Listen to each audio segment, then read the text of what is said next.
Bienvenidos todos a Audio Lectura Cristiana. En esta ocasión leeremos ¿Por qué soy así? Por Charles Spurgeon. Spurgeon trata un tema que todo creyente sincero conoce bien: la lucha interior entre el deseo de obedecer a Dios y la persistencia del pecado en nuestros miembros. Basado en Romanos 7, 22 y 23, este mensaje nos lleva al corazón mismo del conflicto espiritual que vivió el apóstol Pablo y que seguimos viviendo quienes hemos sido llamados por gracia. Aunque anhelamos la santidad y nos deleitamos en la ley de Dios, reconocemos también una fuerza contraria dentro de nosotros, una batalla constante que a veces nos lleva a exclamar: «Miserable de mí, ¿quién me librará de este cuerpo de muerte?». Spurgeon no suaviza esta realidad, pero tampoco deja al oyente sin consuelo. En su estilo claro y directo, expone este combate interior como parte de la experiencia cristiana auténtica, animando especialmente a los nuevos creyentes que podrían sorprenderse ante sus propias luchas. Así que si alguna vez has sentido esa tensión entre tu anhelo por lo santo y tu debilidad humana, este sermón es para ti. Acompáñenos en esta audiolectura. Esperamos sea de gran bendición para todos. Dicho esto, amados hermanos, comencemos. Porque según el hombre interior me deleito en la ley de Dios, pero veo otra ley en mis miembros, que se rebela contra la ley de mi mente y que me lleva cautivo a la ley del pecado que está en mis miembros. Romanos 7, 22 al 23. Como muchos de ustedes recordarán, la noche del pasado jueves les prediqué sobre la perseverancia final de los santos. Me ha sorprendido grandemente y también me ha complacido enterarme durante la semana de que muchas personas encontraron ánimo y consuelo en la simple explicación de esa doctrina que entonces les expuse. De hecho, las noches de los dos últimos jueves hemos estado tratando alternativamente un precepto y una promesa que iban relacionados con el mismo asunto, aunque cada uno lo presentaba bajo una luz diferente. El precepto nos amonestaba a la perseverancia si nos aferramos con firmeza. La promesa nos aseguraba la preservación gracias a que somos retenidos con firmeza. La bienvenida que brindaron ustedes a esas exposiciones familiares me ha llevado a pensar que sería aceptable, especialmente para aquellos de ustedes que han sido traídos recientemente a la Sagrada Familia y que tal vez no conozcan ni los rudimentos siquiera de la experiencia religiosa, que diéramos un seguimiento a esos dos elementales discursos con una pequeña exposición del gran conflicto interior al que la vida del creyente es expuesta. El pasaje que vamos a considerar relata una parte de la experiencia del apóstol Pablo. Todos nosotros concedemos que era un santo sobremanera eminente. Ciertamente, lo colocamos a la vanguardia. Por esta razón su experiencia cobra una mayor relevancia para nosotros. Si los más grandes santos tienen sus luchas interiores, ¿con cuánta mayor razón debemos esperar tenerlas los que no hemos alcanzado el mismo grado de gracia que el apóstol alcanzó? Aunque Pablo no iba ni un ápice a la saga del primero de los apóstoles, con todo se veía obligado a decir: así que, queriendo yo hacer el bien, hallo esta ley, que el mal está en mí. Entonces, ustedes y yo, que solo podemos ocupar la posición de bebés en la gracia o de ordinarios discípulos de Jesucristo, no debemos asombrarnos si tenemos que aguantar embates que nos sorprenden y entablar luchas que nos turban, y que a menudo tendamos a exclamar por la presión de la emoción: «¡Miserable de mí! ¿Quién me librará de este cuerpo de muerte?». Por tanto, voy a pedirles, para su consuelo personal, que noten ante todo que el poder rector en la mente del cristiano es un fuerte afecto y por tanto un intenso placer en lo que es puro y santo. Porque según el hombre interior me deleito en la ley de Dios. En segundo lugar, que hay inclinaciones y pasiones en el interior del ser humano que entran en conflicto directo con este santo principio. Veo otra ley en mis miembros, que se rebela contra la ley de mi mente. Y en tercer lugar, que la disciplina exigida por esta constante hostilidad, a despecho de todo el desasosiego y la irritación que provoca, no está desprovista de una evidencia veraz y satisfactoria de nuestra guerra espiritual.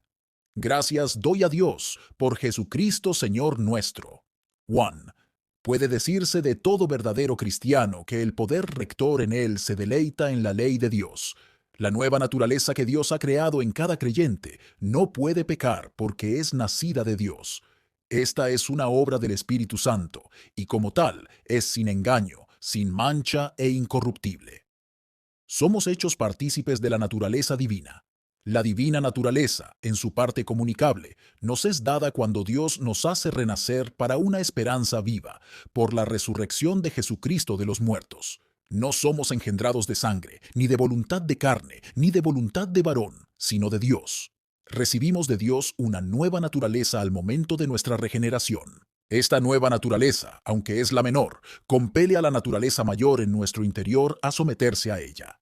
Tiene una lucha, pero obtiene la victoria.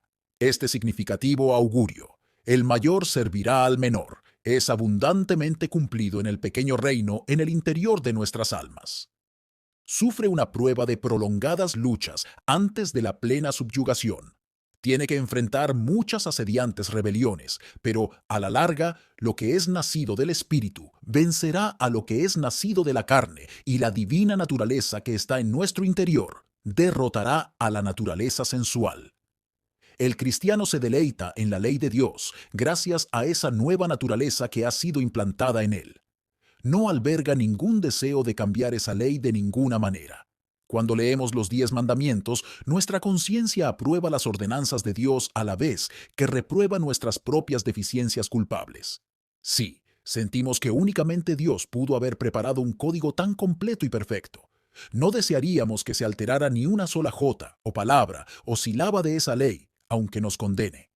Aunque sabemos que si no fuera por la sangre preciosa de Cristo, la ley nos habría arrojado muy justamente en el infierno. Con todo, con un santo instinto, con un gusto puro y un recto juicio, estamos de acuerdo que la ley es buena. Expresa la mente de Dios respecto a la diferencia entre lo debido y lo indebido, entre el bien y el mal, la verdad y la falsedad, la armonía y la discordia, y nuestra mente concuerda con la mente de Dios. No la percibimos como una verdad establecida por la investigación, sino como una verdad enteramente radiante, que resplandece en su propia majestad. De buen grado tomaríamos nuestro lugar en el monte Ebal o en el monte Gerizim para dar nuestro trémulo amén a las maldiciones pronunciadas contra la desobediencia, o para loar con solemne dicha las bendiciones garantizadas para quienes observan y cumplen sus mandamientos. Amados, el cristiano tampoco querría que la espiritualidad de la ley se viera comprometida en algún grado. No solamente se complace con la ley cuando la lee, aunque como ya lo he dicho, lo condene, sino que se complace con el propio espíritu de la ley. ¿Qué importa que la ley condene en él una mirada incasta así como una acción incasta? Él condena esa mirada incasta en sí mismo. ¿Qué importa que la ley llegue a su corazón y le diga: tú no debes sustraer los bienes de tu prójimo y ni siquiera debes desearlos? Siente en su alma que es pecado y que es algo amargo en él codiciar siquiera aquello que no defrauda. Nunca piensa que Dios sea demasiado riguroso. No dice nunca ni siquiera por un instante: sabía que eras un hombre severo, que recoges donde no esparciste. Antes bien, da su anuencia a la ley, aunque sea de mucha altura y mucha extensión, aunque sea sumamente extensa. Aunque los truenos y los rayos y las voces que introducen esa ley, en verdad lo aterrorizan, con todo, la sabiduría, la equidad y la benevolencia que la ordenaron transforman este pavor en admiración. Siendo nacido de lo alto y estando en comunión con Cristo y en paz con Dios, su propia constitución está en armonía con la ley del Señor. ¿Es espiritual la ley? Él también lo es. El pacto está incólume y la concordia es perfecta. Yo confío que muchos de ustedes, queridos oyentes, puedan endosar esto, pues, sin duda, cuantos hemos nacido de nuevo, podemos dar testimonio de que nos deleitamos en la ley de Dios según el hombre interior. Además, ningún cristiano desea que se le otorgue alguna dispensa que lo exente de cumplir con cualquiera de los mandamientos del Señor. Su vieja naturaleza pudiera desearlo, pero el hombre interior dice: no. Yo no deseo ni recibir ni dar concesión alguna a la carne, ni recibir un permiso, ni ofrecer una excusa por el pecado en ningún punto, sin importar cuál sea. La carne ansía libertad y pide que le sea provista. Pero, ¿hay algún creyente aquí presente que quiera libertad para pecar? Hermano mío, si fuera posible concebir, sin incurrir en blasfemia, que el Señor te dijera: hijo mío, si hay algún pecado que ames, puedes continuar en él. ¿Desearías cometer algún pecado? ¿No dirías más bien, oh, que fuera yo purificado de todo pecado, pues el pecado para mí es una desdicha y no es sino un sinónimo de aflicción? El mal moral es su propia maldición. Es una plaga, una peste ante cuyo pensamiento me estremezco. En la Iglesia de Roma se considera una bendición que se conceda a las personas una dispensa de ciertos deberes religiosos. Nosotros no pedimos ningún favor de ese tipo. No valoramos la bendición de esas personas. Libertad para pecar significaría que nos pusieran grilletes dobles.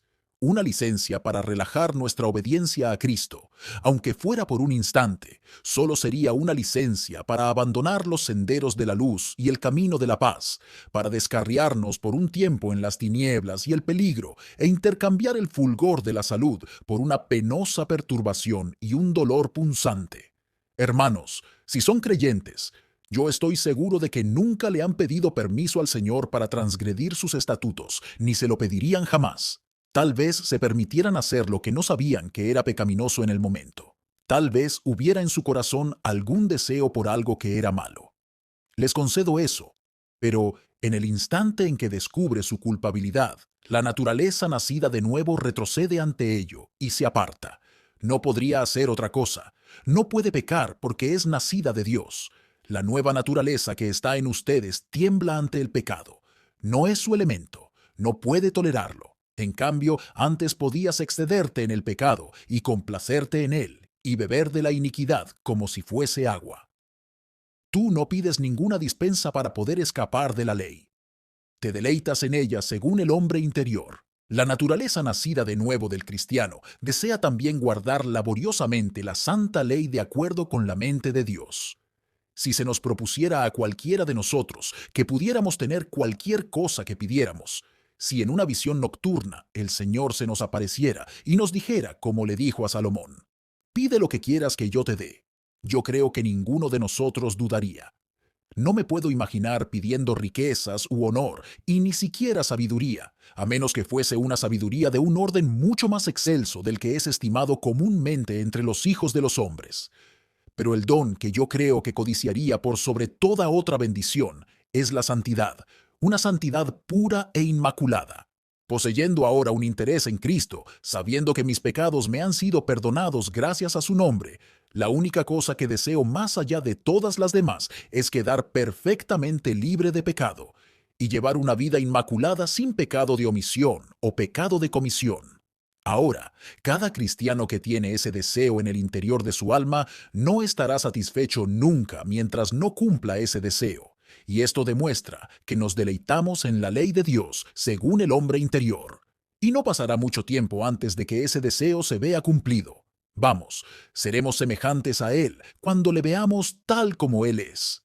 Y mientras no lo veamos tal como Él es y no seamos semejantes a Él, siempre tendremos inquietud de espíritu y siempre estaremos clamando por más gracia y esforzándonos contra el mal que hay en nosotros por si en alguna manera podemos subyugarlo.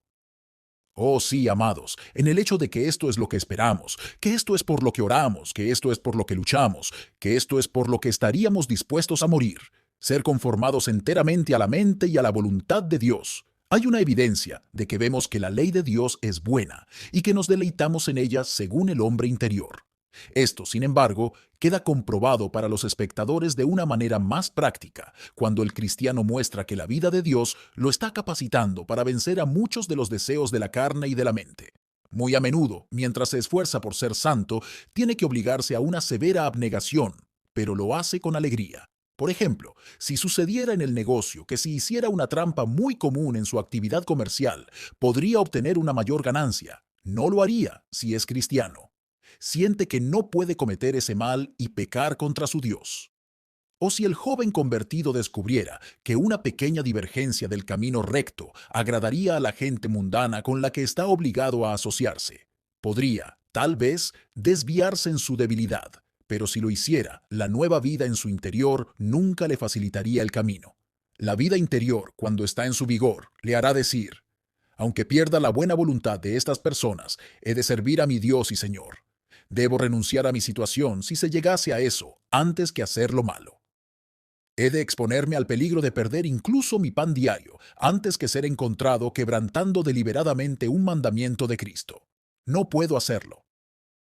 Ahora, yo conozco a muchos de los hijos de Dios que han sufrido con frecuencia muy severamente y que han experimentado muchísimas tribulaciones y problemas porque no vacilaron en seguir a su Señor.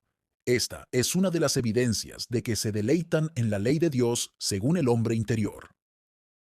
Cuando un hombre está dispuesto a soportar el reproche y la burla, a ser ridiculizado y escarnecido como un loco por causa de la justicia, cuando está dispuesto a que los hombres se mofen de él como un hipócrita y lo tilden de fariseo, cuando encara el desaire de aquellos cuya compañía de otro modo habría disfrutado, y todo porque tiene que seguir la mente y la dirección del Espíritu de Dios, y la sigue. Yo afirmo que el hombre da muestras entonces de que se deleita en la ley de Dios. Doy gracias a Dios porque en esta iglesia hay personas que han proporcionado esa evidencia y oro pidiendo que ustedes y yo, todos los que hemos recibido la naturaleza divina, podamos dar una evidencia constante usando el buen arte ante cualquier peligro y tomando la cruz sin importar los riesgos, para que nuestra alma, aun si no puede ser perfecta en la acción, de todos modos sea perfecta en el propósito y esté resuelta, con la ayuda de Dios, a abrigar un amor y un deseo de cumplir en todo la voluntad de Jehová. ¿Hay alguien aquí que esté obligado a decir? Bien, yo no doy mi anuencia a la ley de Dios ni me deleito en ella. Cuando oigo decir, no codiciarás, no cometerás adulterio, acuérdate del día de reposo para santificarlo. Yo desearía que no fuese malo hacer esas cosas que son prohibidas. Es una lástima que nuestro placer y nuestro provecho, que nuestro deber y nuestro deleite discrepen tanto. Yo preferiría que hubiese menos ley y más licencia. Especialmente son duros y desagradables esos mandamientos que tienen que ver con nuestros pensamientos y que coartan la libertad de nuestra voluntad. No me gusta que me limiten. Yo preferiría vivir como me dé la gana. Bien, mi querido amigo, no te voy a decir nada más severo que esto. Tú no tienes parte ni suerte en este asunto en absoluto. Si las tuvieras, si tu corazón hubiese sido renovado, hablarías de una manera muy diferente. Siempre que oigas a personas que encomian una baja norma de religión, una baja norma de moralidad, siempre que los encuentres vindicando puntos de vista laxos respecto a lo correcto y a lo incorrecto, puedes estar seguro de que el espíritu que está en ellos no es el espíritu del Dios Santo, sino que es el espíritu de su naturaleza pecaminosa. Sí, el espíritu de Satanás pudo haber entrado para hacer que el espíritu humano fuera peor aún de lo que era antes. Pero, ¿se deleita tu corazón en la ley de Dios? ¿Hay un encanto para tu alma en lo que es recto? ¿Hay una belleza para el ojo de tu espíritu en lo que es virtuoso? Admiras especialmente el carácter de Jesús, porque en su vida la ley pareciera trazada con caracteres vivientes. Si es así, entonces, queridos amigos, confío que ustedes dan una evidencia de que han sido hechos partícipes de la naturaleza divina, que son regenerados, y aunque el mal esté todavía en ustedes, no obstante eso, la vida de Dios está en ustedes, la cual resistirá el mal y lo subyugará, hasta que sean llevados a su diestra con seguridad. Ahora, en segundo lugar, llegamos a la parte del conflicto. Allí donde este deleite en la ley de Dios está presente, también está presente otra ley en los miembros. Eso es lo que dice Pablo, y me parece que habla del tema en tres diferentes etapas. Primero podía ver esa situación, y luego tenía que enfrentarla, y a la larga, en cierta medida, era avasallado por ella, pues dice, que me lleva cautivo. Hay en cada uno de nosotros una ley de pecado. Es siempre visible, aun cuando no sea una operación activa, si nuestros ojos están iluminados. Siempre que oigo que alguien dice que no tiene propensión al pecado, infiero de inmediato que no vive en casa. Yo pensaría que vive a una gran distancia de casa, o por otro lado, que nunca hubiera estado en ninguna otra parte, que no sea la sala de su casa donde mantiene su profesión. No pudo haber ido a través de todos los aposentos, escudriñándolos exhaustivamente, pues habría encontrado en algún lugar la existencia de un malvado corazón de incredulidad que se aparta del Dios viviente. Esto es válido en cuanto al creyente. Él tiene que clamar contra otra naturaleza diciendo, ayuda mi incredulidad. Esa naturaleza está siempre presente en el hombre. Algunas veces está inactiva. Yo no sé si el diablo duerma alguna vez, pero nuestra naturaleza pecaminosa sí parece hacerlo por un tiempo. No quiere decir, en verdad, que sea menos pecaminosa cuando está dormida que cuando está despierta. es lo más mala posible. La pólvora no está explotando siempre, pero siempre es explosiva. Basta que se le aproxime una chispa y de inmediato explota, como si hubiera estado en espera y lista para hacer valer sus poderes explosivos. La víbora podría estar enrollada sin causar ningún daño, pero alberga un veneno letal en sus colmillos. Sigue siendo una víbora aun cuando no esté empleando el poder de sus venenosos colmillos. Hay algo dentro de nuestra naturaleza que enviaría al mejor santo al infierno si la gracia soberana no lo impidiera.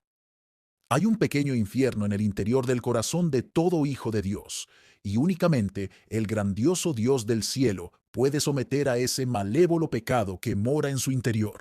Este pecado se hará presente cuando menos se espera y generalmente irrumpe súbitamente y nos toma por sorpresa. Yo lo he experimentado para mi tristeza. No me voy a poner aquí a hacer muchas confesiones personales. Sin embargo, conocí una vez a un varón que, habiendo asistido a una reunión de oración, sintió que su corazón se elevaba mucho en los caminos de Dios hasta llegar muy cerca de su Padre Celestial. Ese varón sostuvo una dulce comunicación con Cristo y disfrutó mucho de la comunión con el Espíritu. Pero no imaginaba que en el momento en que la reunión de oración concluyera, alguien en la congregación lo insultaría y lo afrentaría amargamente. Debido a que fue tomado desprevenido, se encendió en ira y habló precipitadamente con su lengua. Habría sido mejor que se callara. Ahora, yo creo que ese hombre, si hubiera tenido ese encuentro en cualquier otro momento, pues poseía un temperamento tolerablemente apacible, habría recibido el insulto sin resentirlo y sin responder de alguna manera. Pero como estaba desprevenido, tenía baja la guardia. El propio amor derramado abundantemente en su corazón provocó que la animosidad que enfrentó hiriera más sus sentimientos. Había estado tan cerca del cielo que esperaba que cada uno de los presentes tuviera pensamientos que armonizaran con los suyos. No había contado con ser agredido justo entonces. Cuando hay más dinero en la casa, es entonces que es más probable que los ladrones se metan en ella. Y cuando hay mayor gracia en el alma, el demonio procurará atacarla si pudiera. Los piratas no solían atacar a los barcos cuando salían a recoger el oro de las Indias. Siempre los abordaban cuando venían de regreso a casa, con miras a obtener un rico botín que fuera digno de la captura. Si han disfrutado un sermón, si se han acercado a Dios en oración, si las escrituras han sido muy preciosas para ustedes, pueden esperar que justo entonces el dragón que duerme dentro despertará y turbará la pacífica tranquilidad de su alma. Hemos de esperar algún peligro cercano cuando recibimos abundante deleite. Entonces vigilemos en mayor medida en épocas de tranquilidad. Esta naturaleza perversa tiende a la extinción, algunas veces, como si fuera movida por los celos, cuando estamos siendo reanimados por el bien, pero ciertamente vuelve a desarrollarse cuando estamos expuestos al mal. Sería bueno que el hombre que se congratula porque no siente ninguna inclinación pecaminosa, ningún pensamiento maligno, ninguna imaginación impura, ninguna idea altiva, ninguna pasión turbulenta, recordara aquel dicho de Rutherford: cuando la tentación duerme, el loco es sabio y la ramera es casta. Pero una vez que se perfora la vasija, derrama su contenido, sea vino o sea agua. Oh, alma mía, tú has estado reposando solo por un momento, porque no había nada que te provocara por un tiempo. En medio de la compañía de gente piadosa y con la mente ocupada continuamente en cosas buenas, los malos instintos pudieran dormitar. Pero insertada en otra sociedad, solo necesita una ligera provocación. Y, oh, cuán pronto se manifiesta abundantemente el mal que siempre está presente en el interior. Hay malas hierbas en casi todo tipo de suelos. Si escarbas la tierra hasta una profundidad de 10 o 20 pies, puedes encontrar las semillas de las que germinaron. Ahora bien, esas semillas no pueden germinar mientras no sean colocadas en un lugar conveniente. Entonces, dejen que el sol brille y caigan las lluvias, y las hierbas malas comenzarán a mostrarse. Puede haber muchas malas hierbas en nuestra naturaleza, en lo profundo y fuera de la vista, pero si son impulsadas a la superficie por algún cambio en las circunstancias, encontraremos males en nuestro interior de los que nunca soñamos. Oh, que nadie se jacte, que nadie diga: yo nunca caería en ese pecado específico. ¿Cómo lo sabes, hermano mío? Tal vez nunca estuviste en una posición en la que un pecado así te habría seducido. Ten cuidado. Tal vez allí donde pienses que eres de hierro, eres de arcilla, Y cuando piensas que las puertas están cerradas con barras de bronce, pudiera ser que solo se trate madera podrida. No hay razón para que ninguno de nosotros, incluyendo al más santo, confíe en sus mejores facultades, en sus mejores deseos, en sus mejores resoluciones. Nosotros somos una completa debilidad de principio a fin, y somos propensos a las transgresiones, a pesar de todo lo que la gracia de Dios ha hecho por nosotros. El pecado que está en nosotros como una mancha en nuestra constitución pudiera irrumpir fácilmente, como un despreciable desorden que se esparce por el hombre entero desde la cabeza a los pies y que arruina todo el carácter. Le pido a Dios que eso no suceda nunca. Es notable cómo el pecado se muestra en el cristiano aún en el más santo de sus deberes. Supón que sea la oración. Cuando sientes que deberías orar y quisieras acercarte más a Dios, ¿no encuentras algunas veces una indisposición como si tus rodillas estuvieran rígidas y el corazón estuviera endurecido? Cuando tu alma está siendo transportada en la oración con pensamientos de las cosas divinas, un mal pensamiento atraviesa tu alma como si fuese un ave de carroña que atraviesa en su vuelo sobre el campo y no puedes deshacerte de él. O tal vez completas tu devoción con mucho deleite en Dios, pero no has ni salido de tu pequeño aposento antes de que un placer extraño se deslice en tu mente, una presunción porque has orado tan bien que estás creciendo en la gracia, que estás alcanzando la plenitud de la estatura de un varón en Cristo. Es así que sales de la cámara de adoración reverente, meditando en tu propia importancia, meditando en tu idoneidad para ocupar un lugar por encima de las filas ordinarias de los soldados de Cristo, o que muy bien pudieras ocupar un rango de teniente en la iglesia de Dios. Tal vez, en otra ocasión, no sentiste ninguna libertad en la oración, y luego, con un irritable temperamento malhumorado, murmuras internamente, si es que realmente no lo expresas, que muy bien podrías renunciar a decir tales oraciones como esas, pues no sirven de nada. Entonces no importa lo que hagas o lo que dejes de hacer, el mal que está todavía en tu interior se levantará y te estorbará en algún momento u otro para hacerte saber de su existencia.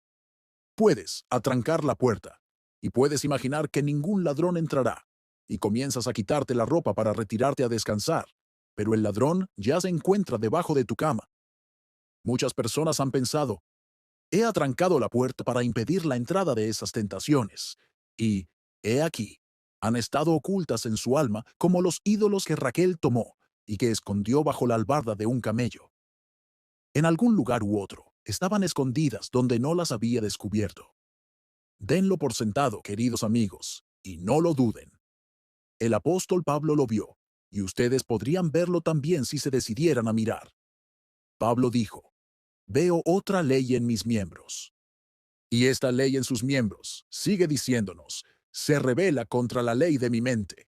Se esforzaba por alcanzar el dominio, pero la nueva naturaleza, por otro lado, resistía y no le permitía que lograra el dominio. Las viejas lascivias luchan, pero la nueva vida lucha también, pues toda guerra tiene que tener dos bandos. Tal es la guerra que tiene lugar en el interior del alma renovada. Hemos sabido que esta guerra toma diferentes formas. Hay momentos que ha sido en este sentido. Un deseo indebido ha entrado en el cristiano, y él lo ha despreciado por completo, pero ese deseo lo ha seguido repetidamente.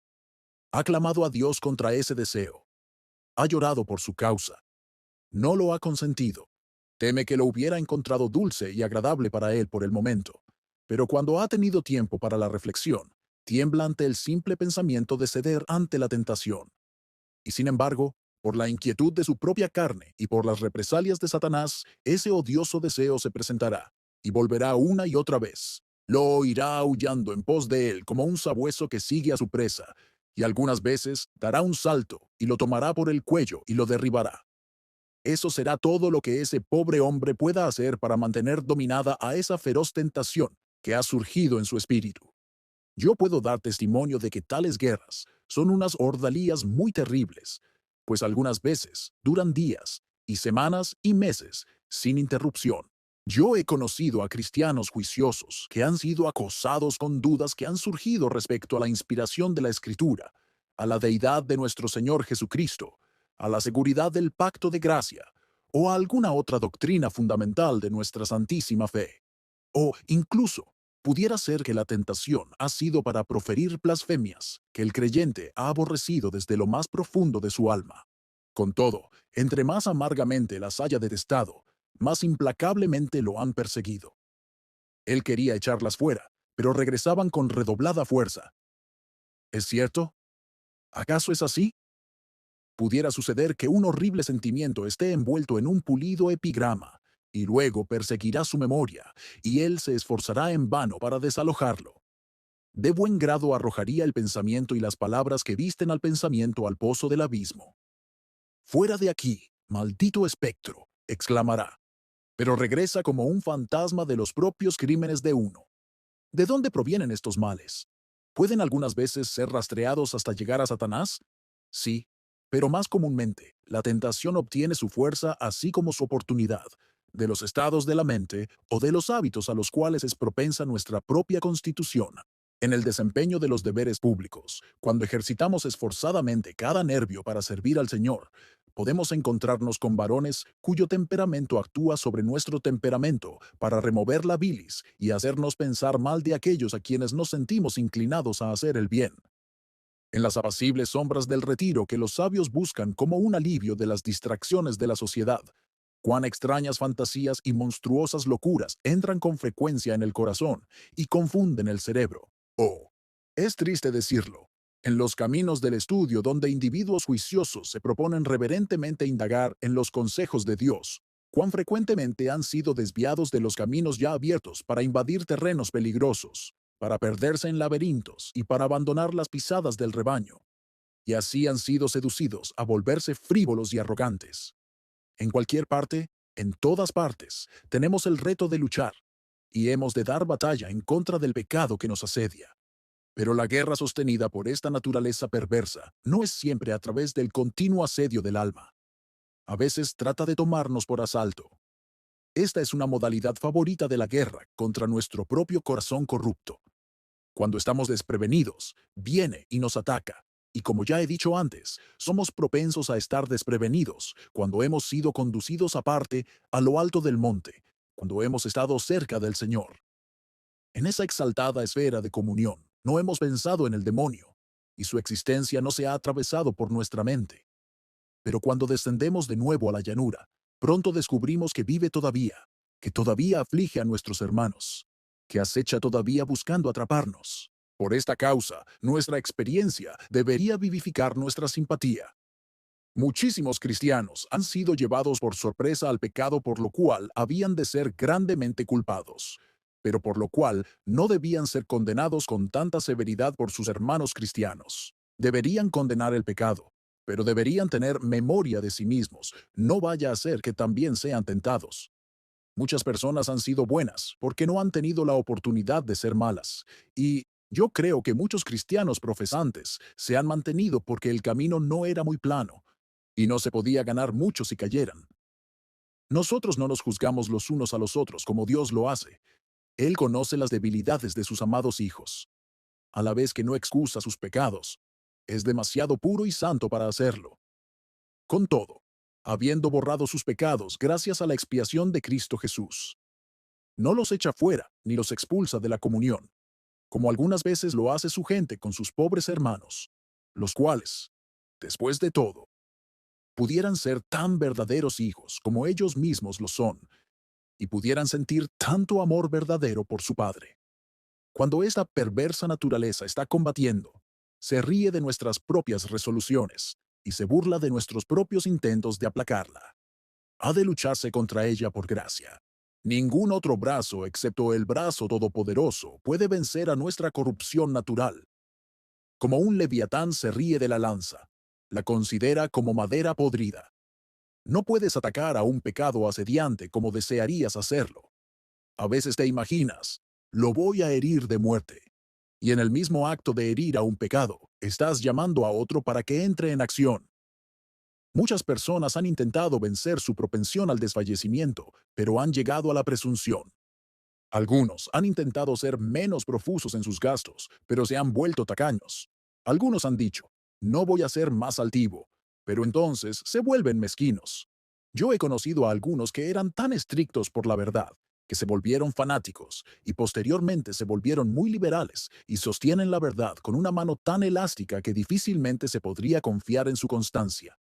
Miren de frente y cumplan con el deber que está frente a ustedes. Créanme que no es fácil defenderse de las sorpresas del pecado.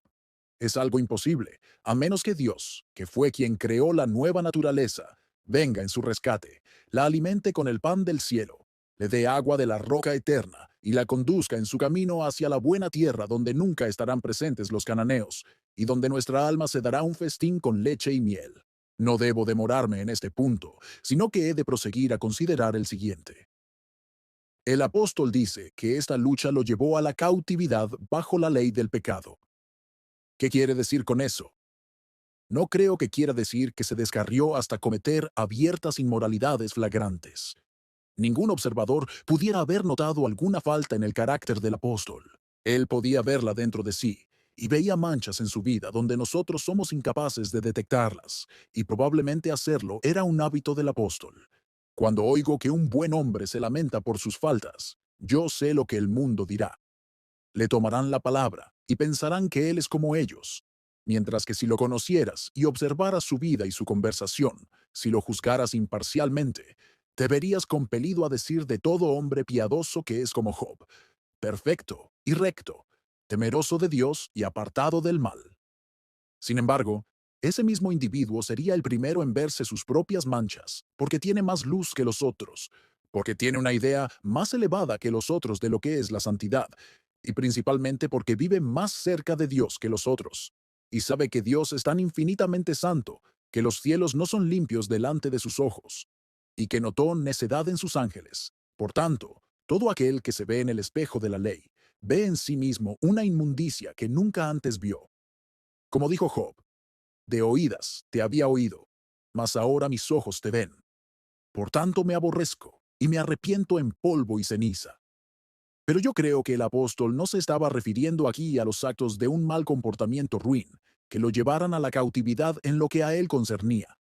Aunque muchos que son hijos de Dios se meten en una triste cautividad porque la ley del pecado y de la muerte en sus miembros alcanza algunas veces el dominio sobre ellos. Oh, estén alerta contra esto.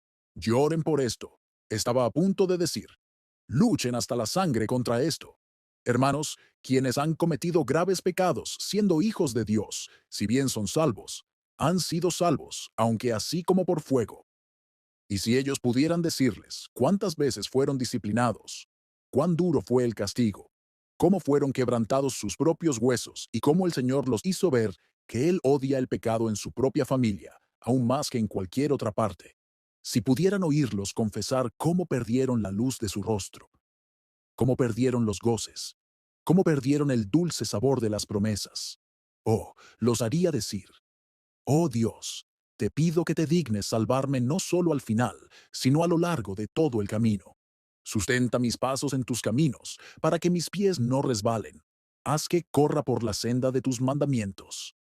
Es una cautividad como la propia cautividad de los israelitas en Babilonia, cuando sucede que un hijo de Dios cae en algún pecado grave.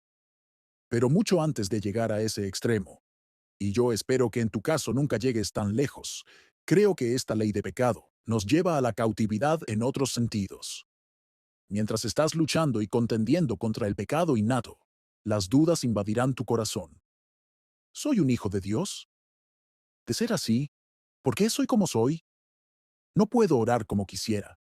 Seguramente si fuera un hijo de Dios, mi devoción no se vería obstaculizada, ni iría a algún lugar de adoración sin experimentar ningún gozo como otros, que se dan un festín y cantan de gozo de corazón. Oh, ¿a qué cautividad es llevada el alma cuando permite que el pecado innato arroje alguna duda sobre su seguridad en Cristo? Somos salvos porque somos creyentes en Cristo. Habiendo sido Cristo toda nuestra confianza, Cristo es siempre en nosotros la esperanza de gloria. A todos los que le recibieron, a los que creen en su nombre, les dio potestad de ser hechos hijos de Dios. Si yo he creído en su nombre, prescindiendo de cuál pudiese ser mi experiencia interior, o cuál no pudiese ser en mi propia estimación, si yo he creído en el nombre de Jesús, tengo el privilegio de ser un hijo de Dios. Pero algunas veces las dudas nos abrumarán y somos así llevados a la cautividad. He conocido a algunos que casi fueron conducidos a la desesperación. El Hijo de Dios ha escrito entonces cosas amargas contra sí mismo y ha firmado su propia sentencia de muerte. Gracias a Dios, no sirve de nada que firmemos nuestra propia sentencia de muerte. Nadie puede firmarla excepto el Rey. Y Él no la firmará jamás contra ningún alma que crea en Él, no importando cuán débil pudiera ser su amor. Podemos ser llevados a la cautividad por un sentido de pecado, por una tentación al pecado, o por ceder ante el pecado. Si alguna vez llegamos a eso, nos hará débiles en el servicio y fríos en la oración. Nos pondrá inquietos cuando estamos solos y nos quitará el gozo en la sociedad de los santos. Es más, nos sentiremos inertes. Oh, que Dios nos salve de eso. Oh, que podamos luchar con denuedo, que podamos luchar cada día para mantener sometido al pecado. Que la gracia divina, esa gracia que es atesorada en Cristo Jesús, nos asegure la victoria. Tercer y último punto. Cuando experimentamos una guerra en el interior del alma, nos sirve de consuelo recordar que es una fase interesante de la experiencia cristiana. Los que están muertos en pecado nunca probaron estas cosas. Hubo un tiempo cuando éramos justos con justicia propia y estábamos arruinados, sin ley, y pensábamos que el pecado estaba muerto en nosotros. Estábamos muertos en delitos y pecados, pero nos jactábamos de nuestra propia justicia. Estos conflictos internos muestran que estamos vivos. Hay alguna vida en el alma que odia al pecado, aun cuando no pueda hacer lo que quisiera. Yo he sabido lo que es bendecir a Dios por los tiempos en que mi alma ha experimentado una guerra interior, y hasta me habría alegrado sentir una guerra renovada. Pueden estar seguros de que el hombre fuerte del alma, mientras guarde la casa, la guardará en paz. Es cuando viene alguien más fuerte que él para echarlo fuera, que hay una lucha en el interior de tu alma. Por tanto, yo te sugeriría esto como una fuente de consuelo y de agradecimiento. No te deprimas al respecto. Di, después de todo, hay algo de vida aquí. Donde hay dolor, hay vida. Los mejores santos de Dios han sufrido exactamente de la misma manera. Tu camino al cielo no es malo.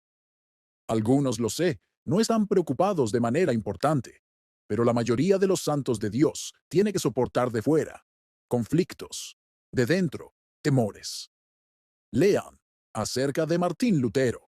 Ese gran hombre valiente se convirtió en un maestro de teología por haber sido instruido en la escuela de la tentación. Aún sus últimas horas estuvieron repletas de un severo conflicto. Lutero fue un guerrero desde su juventud. Cuán constantemente tuvo que contender contra sí mismo. Este capítulo nos da el mismo testimonio respecto a la vida de Pablo. Por tanto, no estés abatido como si algo extraño te hubiese sucedido. Mira a lo alto, a esos santos vestidos de ropas blancas y que cantan un cántico interminable. Pregúntales de dónde les vino su victoria. Ellos te dirán que no les vino por no pecar o por ser perfectos en sí mismos, sino por medio de la sangre de Jesús. En un tiempo lucharon aquí abajo y humedecieron su sillón con lágrimas.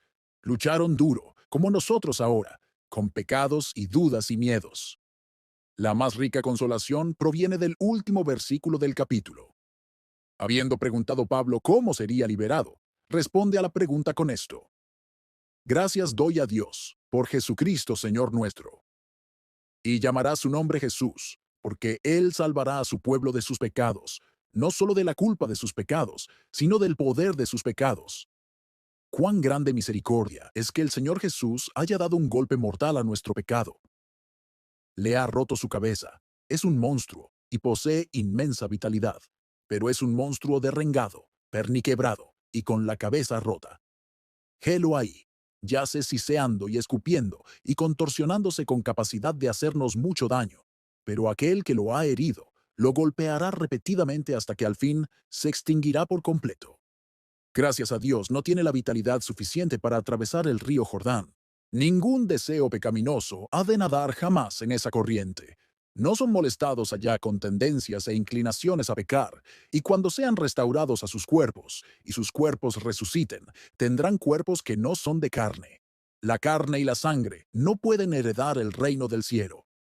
Sus cuerpos tampoco verán corrupción, sino que serán cuerpos idóneos para unas mentes celestiales, y serán eternamente libres de su pecado anterior. Regocijémonos porque Jesucristo, puede hacer todo eso. Él puede salvarnos de todo pecado. Aquel que nos compró con su sangre no perderá a un bajo precio lo que le costó tan caro. Él nos librará de todo pecado y nos llevará a su reino y gloria eternos sin falta. Así que nosotros echamos mano de este dulce consuelo. Aunque la lucha sea prolongada y ardua, el resultado no es incierto. Recuerden el texto del jueves pasado por la noche. Eso debe zanjar el punto. Yo les doy vida eterna, y no perecerán jamás, ni nadie las arrebatará de mi mano. Mi Padre que me las dio es mayor que todos, y nadie las puede arrebatar de la mano de mi Padre. Ustedes tendrán que llegar al cielo después de luchar para avanzar cada pulgada del camino, pero llegarán allá. Parte en tablas, parte en cosas de la nave. Todos se salvaron saliendo a tierra en el naufragio de Pablo, y lo mismo sucederá con los santos. Cuando las ovejas pasen de nuevo bajo la mano de aquel que las cuenta una por una, ni una sola de ellas faltará. Todas eran tan débiles que el lobo podría haberlas despedazado. Todas ellas eran tan necias que, dejadas a su arbitrio, se habrían descarriado por los montes y por los bosques, y habrían sido destruidas. Pero el eterno pastor convierte esto en un punto de honor. De los que me diste, no perdí ninguno. He aquí, yo, y los hijos que Dios me dio. Deberías sentirte muy bien ahora sabiendo que tienes la victoria asegurada. Oh, por los lirios del amor de Cristo y por la diestra potente que una vez cortó a Rahab y partió en dos al dragón, que cada cristiano tenga buen ánimo. El omnipotente está con nosotros, el invencible está por nosotros. Al ataque. Sigamos adelante para enfrentar el conflicto. Aunque la lucha se enardezca y se torne todavía más severa, sigamos siempre adelante, sigamos adelante sin miedo y sin un instante de duda. En todas estas cosas, somos más que vencedores por medio de aquel que nos amó. Subirá el que abre caminos delante de ellos. Abrirán camino y pasarán la puerta, y saldrán por ella. Y su rey pasará delante de ellos, y a la cabeza de ellos Jehová. Han puesto en fuga a sus enemigos. Así se dirá de todos aquellos que siguen el liderazgo de Cristo. Esta es la herencia de los santos, y su salvación de mí vendrá, dice el Señor. Que Dios nos conceda salir victoriosos en esta guerra santa. Por Jesucristo nuestro Señor. Amén. Muchas gracias por escuchar Audio Lectura Cristiana. Que el Señor les bendiga, amados hermanos. Hasta la próxima.